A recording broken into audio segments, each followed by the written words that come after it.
ప్రస్తుతం రేవంత్ అన్న పరిపాలన ఎలా ఉంది? ఏమంటే పథకాలు మాత్రం ఎవరికి తెలియదు, అది ఒకటే ప్రాబ్లం. అంటే ఉచిత బస్ ఇచ్చిండు కదా మహిళలకు, అది కూడా పథకమే కదా. ఎందుకు అది పనికిరాంది? పనికిరాందేనా అది? ఏం అంటే మీ ఇంట్లో ఆడవాళ్ళు ఎక్కడికైనా వెళ్దాం అంటే ఉచిత బస్సు వల్ల ఛార్జీ రేట్లు తగ్గుతున్నాయి కదా.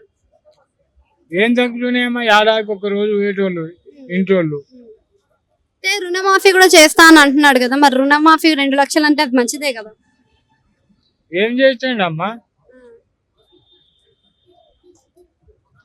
రుణమాఫీ అందరికి ఇస్తలేడు. ఆధార్ కార్డు ఉండాలంటారు, రేషన్ కార్డు ఉండాలి. అంటే పెంచుతా అని అన్నాడు కదా, మరి పెన్షన్లు వచ్చాయి. నెల పెంచక పెన్షన్లు ఎత్తాయి, 2 నెలలకు ఒకసారి వస్తాయి. అయితే మనకి బీఆర్ఎస్ ప్రభుత్వం బాగుందంటారా, కాంగ్రెస్ ప్రభుత్వం బాగుందంటారా? టిఆర్ఎస్ ప్రభుత్వం ఇవాళ కేసీఆర్ బాగుండే, ఇప్పుడు లేదు. అంటే కేసీఆర్ 10 ఏళ్ళు పాలించండు కాబట్టి ఆ బాగుంది అంటున్నారు కదా.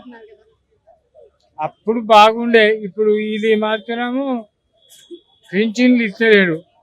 అది పెంచుతా అన్నాడు, అది పెంచలేదు. ఇప్పుడు ఆంధ్రలో వాడు సీఎం కాగానే పెంచిండు తెల్లారే. ఇక్కడ ఏం లేదు, 10 నెలలు 7 నెలలు అవుతుంది, ఇవరికి ఏం లేదు. ఉద్యోగస్తులు జాబులు లేవు, రోజు సమ్మె చేస్తారు.